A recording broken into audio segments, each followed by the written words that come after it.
அவங்க கம்பெனியில் சேர்ந்தா உன்னோட எக்ஸ்பீரியன்ஸும் நல்ல லெவலுக்கு வரும் அண்டு உனக்கு அதிகமான வருமானமும் அங்கே கிடைக்கும் என்று அந்த பெண் சொன்னாள்.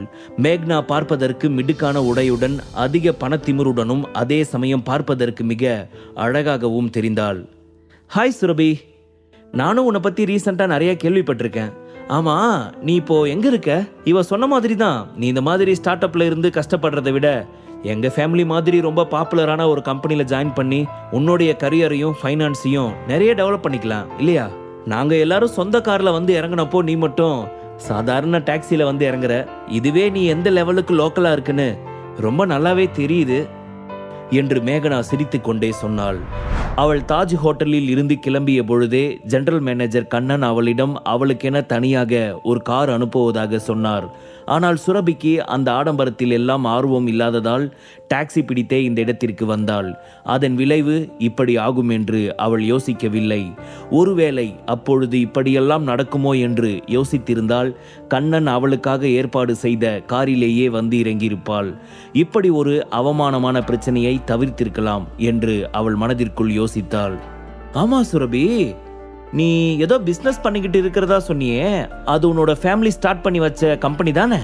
அதை தானே நீ ரன் பண்ணிக்கிட்டு இருக்க என்று ஏளனமாக சொன்ன மேக்னா மீண்டும் நல்லவள் போல், இட்ஸ் ஓகே, இதில் உனக்கு ஏதாவது ஹெல்ப் தேவைப்பட்டுச்சுன்னா என்கிட்ட சொல்லு, நான் உனக்கு ஹெல்ப் பண்ணுறேன் என்று சொன்னாள். அவள் அப்படி சொல்லும் பொழுது அவளது முகத்தில் ஒருவித பெருமையும் கர்வமும் நிறைந்திருந்தது. ஆமா சுரபி, நான் யூனிவர்சிட்டியில் படிக்கிறப்பவே உங்களை கவனிச்சிருக்கேன். நீயும் மேக்னாவும் சிஸ்டர்ஸ் மாதிரி இருந்துட்டு இருந்தீங்க. ஸோ நிச்சயமா அவள் உனக்கு சொன்னதை செய்வா. அவளுக்கு உன் மேலே அந்த அளவுக்கு பாசம் இருக்கு என்று அங்கிருந்த இன்னொருவன் மேக்னாவை புகழ்ந்து பாராட்டி பேச ஆரம்பித்தான். ஆமா சுரபி, இவன் சொல்றது சரிதான். மேக்னாவோட ஃபேமிலி இங்க ரொம்ப பெரிய லெவல்ல இருக்குது என்று இன்னொரு பெண்ணும் மேக்னாவிற்கு ஜால்ரா தட்ட ஆரம்பித்தாள். இதன் மூலம் மேக்னா தன்னுடைய கிளாஸ்மேட்ஸ் வட்டாரத்தில் தான் ஒரு முன்னணி கதாபாத்திரமாக இருப்பதை தெளிவாக தெரிந்து கொண்டாள். அதை இன்னும் தனக்கு சாதகமாக பயன்படுத்தி அங்கிருந்த அனைவருக்கும் தான் மட்டுமே எப்பொழுதும் உயர்ந்தவள் என்பதை கர்வமாக காட்டிக்கொள்ள நினைத்தாள். அதற்கு ஏற்றாற்போல் இன்னும் ஒரு சிலரும் மேக்னாவிற்கு ஜால்ரா தட்டினர். இவர்கள் இப்படியெல்லாம் பேசுவதற்கு காரணம் அவளுடைய ஃபேமிலி பேக்ரவுண்ட் தான். மேக்னா ஆசைப்பட்ட எதுவும் அவளுக்கு ஒரு நொடியில் கிடைக்கும். அப்படி ஒரு ராஜ வாழ்க்கை தான் அவள் வாழ்ந்து கொண்டிருக்கிறாள். அதனால் இவளை பற்றி பேச்சு எப்பொழுதுமே அவளுடைய கிளாஸ்மேட் வட்டாரத்தில் மிகவும் பரபரப்பாகவே இருந்து கொண்டேதான் இருந்தது. கிட்டத்தட்ட தொடர்ந்து 10 நிமிடங்களுக்கு மேலாக சுரபிக்கு அட்வைஸ் செய்வது போன்று மேக்னாவை பற்றிய பெருமை பேச்சுகள் தான் அந்த இடத்தில் வலம் வந்து கொண்டே இருந்தது. அதை கேட்ட சுரபியின் காதில் ரத்தம் வராத குறை ஒன்றுதான். என்ன பகடக்காயா வச்சு இவளை எல்லாரும் தலைமையில தூக்கி வச்சு பேசிக்கிட்டு இருக்காங்க. இவளை பாராட்டணும்னா டைரக்டாவே பாராட்டலாமே, அதுக்கு எதுக்காக என்ன யூஸ் பண்ணிக்கிறாங்க என்று மனதிற்குள் அவர்கள் மீது எரிந்து விழுந்தாள் சுரபி. அதன் பின் அவர்கள் கேள்வி மேல் கேள்வியாக கேட்க சமாளிக்க முடியாமல் திணறியவள் அவர்கள் அனைவரையும் புன்னகை பார்வை ஒன்று பார்த்து கொண்டே மெதுவாக தலை அசைத்தவாறு, இங்க பாருங்க, சென்னையில் நான் இப்போ சொந்தமாக ஒரு ஜுவல்ஸ் பிஸ்னஸ் ஸ்டார்ட் பண்ணி ரன் பண்ணிக்கிட்டு இருக்கேன். பிஸ்னஸ் விஷயமா தான் இங்கே வந்திருக்கேன். நான் இங்கே வந்த வேலை முடிஞ்சிருச்சு. அது மட்டும் இல்லாமல் இன்னொரு விஷயம் என்னதுன்னா, நான் பாம்பேயில் புதுசாக ஒரு ஜுவல்ஸ் கம்பெனி ஸ்டார்ட் பண்ணலாம்னு பிளான் பண்ணியிருக்கேன். ஸோ நீங்கள் யாரும் என்னை பற்றி அதிகமாக யோசிக்கணும்னு எந்த ஒரு அவசியமும் இல்லை என்று அவளும் தன்னை பற்றி கர்வமாக பேசி அவர்களுக்கு பதிலடி கொடுத்தாள். அதை நினைத்து மேக்னா மனதிற்குள் அதிர்ச்சியானாள். என்னது, பாம்பேயில் நியூ கம்பெனி ஸ்டார்ட் பண்ண போகிறாளா? இப்போதான் கொஞ்ச நேரத்துக்கு முன்னாடி எல்லாரும் முன்னாடியும் நான் டாப்பில் இருக்கிறதா நினச்சேன். பட் இவ என்னடானா இப்படி சொல்லிக்கிட்டு இருக்கா. இவ கம்பெனி ஸ்டார்ட் பண்ண போகிறத எல்லாரும் கேள்விப்பட்டா எல்லாரும் மறுபடியும் அவ பக்கம் சாஞ்சிடுவாங்களே, இதை விடவே கூடாது என்று யோசித்தவள் மீண்டும் தனது வேலையை ஆரம்பித்தாள். அட சுரவி, நீ பாம்பேயில் புதுசாக ஒரு பிராண்ட் ஸ்டார்ட் பண்ண போறியா? ரொம்ப நல்ல வேலையாக தான் பண்ணியிருக்க. பட் நீ பண்ணதில் ஒரு சின்ன மிஸ்டேக் இருக்குது. இப்போது இங்கே ஜுவல்ஸ் கம்பெனி ஸ்டார்ட் பண்ணுறது எனக்கு என்னமோ சரின்னு படலை. வேறு ஏதாவது பிஸ்னஸ் ஸ்டார்ட் பண்ணு. பிகாஸ் இங்கே ஆல்ரெடி நிறைய ஜுவல்ஸ் பிஸ்னஸ் சக்ஸஸ்ஃபுல்லாக ரன் ஆகிட்டு இருக்கு. அப்படிப்பட்ட ட்ராஜடியான ஒரு காம்படிஷனுக்கு மத்தியில் நீ வந்து புதுசாக சின்னதாக ஒரு கம்பெனி ஸ்டார்ட் பண்ணினா நீ அடுத்தடுத்து ஹை லெவலுக்கு போகிறது ரொம்பவே கஷ்டம். சப்போஸ் நீ ஃபெயில் ஆகிறதுக்கு கூட சான்ஸ் இருக்குது. அதனால தான் நீ வேற ஏதாவது பிஸ்னஸ் ஸ்டார்ட் பண்ணு. இங்கே இல்லாத ஏதாவது ஒரு பிஸ்னஸை எடுத்து ஸ்டார்ட் பண்ணு. நிச்சயமாக நீ அதில் சக்ஸஸ் ஆவ. உனக்கு நிறைய திறமை இருக்குன்னு நான் உன்னை நம்புகிறேன் என்று அவள் சொன்னாள். அவள் சொல்வதை கேட்ட சுரபி நிஜமாகவே அவள் தன் மீது இருக்கும் அக்கறையினால் சொல்கிறாளா, இல்லை அவளுக்கு வேறு ஏதாவது சூழ்ச்சி இருக்கிறதா என ஒன்றும் புரியாமல் குழம்பினாள். காலேஜ் படிக்கிறப்போ மேக்னா என்கிட்ட எந்த அளவுக்கு க்ளோஸா இருந்தா, ஆனா இப்போ நான் வந்ததுல இருந்து என்ன கொஞ்சம் இன்சல்ட் பண்ற மாதிரி பேசிக்கிட்டு இருக்கா.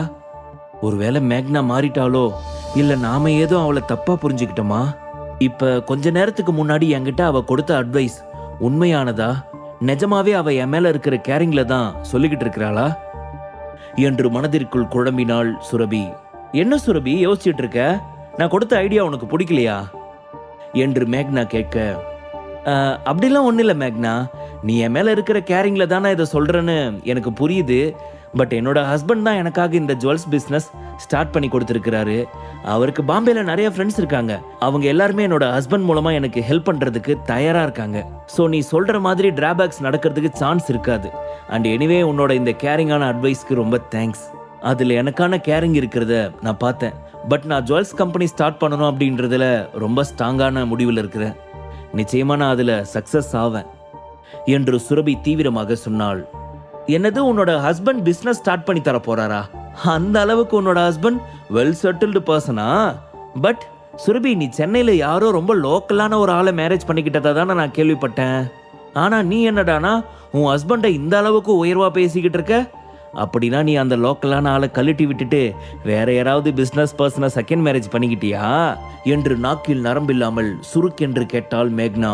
அது சுரபிக்கு என்னமோ போல் இருந்தது. அவளுக்கு மேக்னா மீது அளவில்லா கோபம் வந்தது. ஆமா மேக்னா, நீ சொல்றது உண்மைதான் போல. நான் ஆல்ரெடி சுரபியோட ஹஸ்பண்ட் பத்தி ஒரு சில டைம் கேள்விப்பட்டிருக்கேன். யாரோ லோக்கலான ஒரு ஆளை சுரபி கல்யாணம் பண்ணிக்கிட்டான்னு நம்ம ஃப்ரெண்ட்ஸ் சர்க்கிள்லயே நிறைய பேர் சொல்லியிருக்காங்க. நீ சொல்றத வச்சு பார்க்குறப்போ எனக்கும் அதுதான் உண்மைன்னு தோணுது. கண்டிப்பா சுரபி செகண்ட் மேரேஜ் தான் பண்ணிக்கிட்டா போல என்று இன்னொருவனும் மேக்னாவுக்கு ஜால்ரா தட்டுவது போல அவளை கிண்டல் செய்யும் துணியில் சொன்னான். அவர்கள் இருவரும் பேசியதை வைத்து அங்கு இருந்த அனைவருமே ஷாக்கானார்கள். என்ன சொல்றீங்க? இது நிஜமாவே உண்மைதானா? பாம்பே யூனிவர்சிட்டியில டாப் 1 பட்டம் வாங்கின சுரபி சாதாரண லோக்கல் பர்சனை கல்யாணம் பண்ணிக்கிட்டாளா என்று சொல்லி அங்கிருந்த அனைவருமே சுரபியை வித்தியாசமான பார்வை ஒன்று பார்த்தனர். சுரபிக்கு அது என்னமோ போல இருந்தது. மனதிற்குள், என்னை பத்தி இவன் நிறைய விஷயங்களை தெரிஞ்சு வச்சிருக்காளே, விக்ரம கல்யாணம் பண்ணதை நான் அவ்வளவா வெளியே யார்கிட்டையும் ரிவீல் பண்ணவே இல்லை. பட் இவளுக்கு எப்படி நான் விக்ரம கல்யாணம் பண்ணது, விக்ரம் யார் எப்படின்னு எல்லாமே தெரிஞ்சிருக்கு என்று அவள் ஒன்றும் புரியாத பார்வையோடு மேக்னாவை பார்த்தாள். என்ன சுரபி, நீ பார்க்கறத பார்த்தா எனக்கு எப்படி இந்த விஷயம்லாம் தெரியும்னு யோசிக்கிற மாதிரி இருக்குது. அட என்னம்மா நீ, சென்னையிலிருந்து நீ மட்டும்தான் நம்ம பாம்பே யூனிவர்சிட்டியில் வந்து படிச்சியா என்ன? உன் கூடவே இன்னும் ஒரு சிலர் வந்திருந்தாங்க தானே, அவங்க மூலமாக தான் எனக்கு இந்த விஷயம் எல்லாம் தெரிய வந்துச்சு. நீ லோக்கலான ஒரு ஆளை கல்யாணம் பண்ணிக்கிட்டேன்னு தெரிஞ்சதுமே நான் எந்த அளவுக்கு ஃபீல் பண்ண தெரியுமா? நம்ம ஃப்ரெண்டுக்கு எதுக்காக இந்த மாதிரி ஒரு கஷ்டமான வாழ்க்கை அமைஞ்சிச்சுன்னு நான் கடவுள்கிட்டயே சண்டை போட்டேன் என்று மேக்னா தன் முகத்தை மிகவும் சோகமாக வைத்து கொண்டு பேசினாள். இப்படி அவளுக்கு சாதகமாக பேசி அவளுக்கு உதவி செய்வது போல் ஏதாவது ஒரு சூழ்நிலையை உருவாக்கி சுரபியை தனக்கு கீழ் மிகவும் தாழ்வாக வைத்து கொள்ளும்படி ஒரு திட்டத்தை தனக்குள் ஏற்பாடு செய்திருந்தாள். காலேஜ் படிக்கும்போது எல்லாம் சுரபி மேக்னா மீது அதிக அளவு பாசத்தோடு தான் இருந்தாள். ஆனால் மேக்னாவிற்கோ சுரபியின் மீது எப்பொழுதும் ஒருவித பொறாமை உணர்வு இருந்து கொண்டேதான் இருந்தது. காரணம், காலேஜில் எல்லாருமே சுரபியை தான் டாப் 1 அழகி, காலேஜ் பியூட்டி என்றெல்லாம் சொல்லிக் கொண்டே இருப்பார்கள்.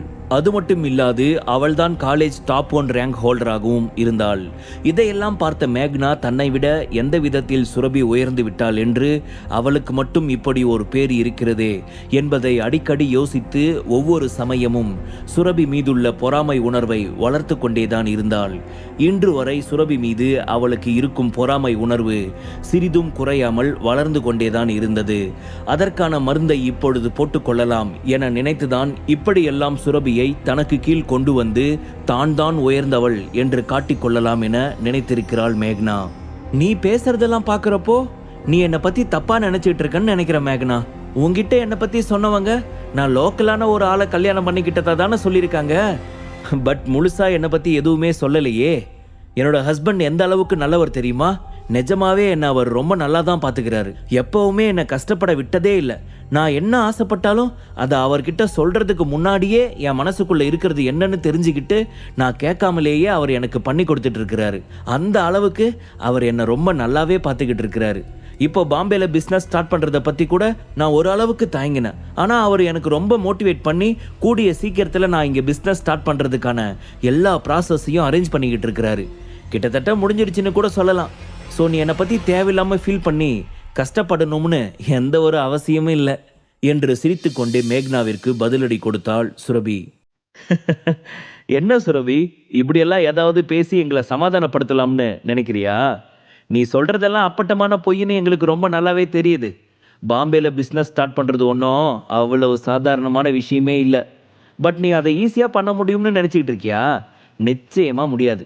எல்லாமே சுத்த வேஸ்ட் ஆஃப் டைம். ஸோ இந்த ப்ராசஸை அப்படியே விட்டுட்டு நான் சொல்கிற கம்பெனியில் வந்து ஜாயின் பண்ணிவிடு. நான் உனக்கு ஹெல்ப் பண்ணுறேன் என்று மிகவும் திமிராக பேச ஆரம்பித்தாள் மேக்னா. நிச்சயமாக இந்த மேக்னா மனசுக்குள்ள நமக்கு ஹெல்ப் பண்ணணுங்கிற நினைப்பே கிடையாது என்று சுரபி தெளிவாக புரிந்து கொண்டாள். என்ன சுரபி, நான் உனக்கு ஹெல்ப் பண்ணுறேன்னு சொல்கிறேன், ஆனால் நீ உன் ஹஸ்பண்டை பற்றி ஏதோ ரொம்ப உயர்வாக பேசிக்கிட்டு அமைதியாக இருக்க. ஏன் என்னோட ஹெல்ப் உனக்கு பிடிக்கலையா என்ன? சரி விடுப்பா, நான் ஒத்துக்கிறேன். உன்னோட ஹஸ்பண்ட் ரொம்ப ரிச்சான பர்சன் தான், நான் ஒத்துக்கிறேன். அவர் உன்னை எந்த ஒரு கஷ்டமும் பட விடலை, உன்னை தங்கத்தட்டில் வச்சு தாங்குறாரு அப்படின்னு நீ சொன்னது எல்லாத்தையும் ஒத்துக்கிறேன். ஆனால் அப்படிப்பட்டவர் எதுக்காக உன்னை டாக்ஸியில் அனுப்பி வைக்கணும்? அவர் நினச்சிருந்தா உனக்கு சொந்தமாக ஒரு கார் வாங்கி கொடுத்துருக்கலாம்ல. இதுக்கு மட்டும் எனக்கு ஆன்சர் சொல்லு என்று மேக்னா கிண்டலாக அவளை பார்த்து கேட்க, நான் இப்போ காரில் வந்திருந்தா இந்த பிரச்சனையே வந்திருக்காது. தப்பு என் மேலே தான், அதனால தான் இப்படி ஒரு சூழ்நிலை வந்துச்சு. கண்ணை எனக்காக அப்போவே கார் அனுப்புறேன்னு சொன்னார், நான் தான் தப்பாக முடிவெடுத்துட்டேன் என்று சுரபி யோசித்து கொண்டிருக்க அந்த சமயம் சுரபியின் ஃபோன் அடித்தது. விக்ரம் தான் அவளுக்கு கால் செய்திருந்தான். அதை கவனிக்காத மேக்னா அவளிடம், இதோ இங்கே பாருங்க, இங்கே இருக்கிற நம்ம பொண்ணுங்களோட ஹஸ்பண்ட்ஸ் எல்லாருமே வந்திருக்காங்க. இவங்க எல்லாருமே டாப் 1 பிஸ்னஸ்மேன். ஸோ இந்த மாதிரி நீயும் உன் ஹஸ்பண்டை தாராளமாக எல்லாருக்கும் இன்ட்ரடியூஸ் பண்ணி வைக்கலாமே. நாங்களும் அவரை பற்றி தெரிஞ்சுக்கோம்ல. அது மட்டும் இல்லாமல் நீ சொல்கிறது உண்மையா இல்லை பொய்யான்னு எங்களுக்கும் தெரிஞ்சிச்சுன்னா நீயும் சந்தோஷமான வாழ்க்கை வாழ்ந்துட்டு தான் இருக்கன்னு நாங்கள் ஒரு மனசோட நிம்மதியாக இருப்போம்ல. ஸோ ஈவினிங் டின்னர் பார்ட்டிக்கு உன்னோட ஹஸ்பண்டை வர சொல்றியா என்று மேக்னா அவளை சீண்டும் விதமாக கேட்க, உடனே அங்கிருந்த அனைவருக்கும் அந்த ஆவல் தொற்றிக்கொண்டு, மேக்னா சொல்கிறதும் சரின்னு தான் படுது. நாங்களும் உன் ஹஸ்பண்டை மீட் பண்ண மாதிரி இருக்கோம். நீ சொன்னது மாதிரி நீயும் ஹாப்பியாக சந்தோஷமாக இருக்கியா இல்லையான்னு எங்களுக்கும் தெரிஞ்சுக்கிட்ட மாதிரி இருக்கும். உன் ஹஸ்பண்டை வர சொல்லு சுரபி என்று அனைவரும் சுரபியை வற்புறுத்த ஆரம்பித்தனர்.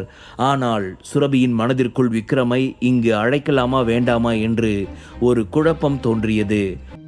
முழு கதையையும் கேட்டு மகிழ பாக்கெட் FM ஆப்பை டவுன்லோட் செய்யுங்கள். லிங்க் டிஸ்கிரிப்ஷனில் கொடுக்கப்பட்டுள்ளது.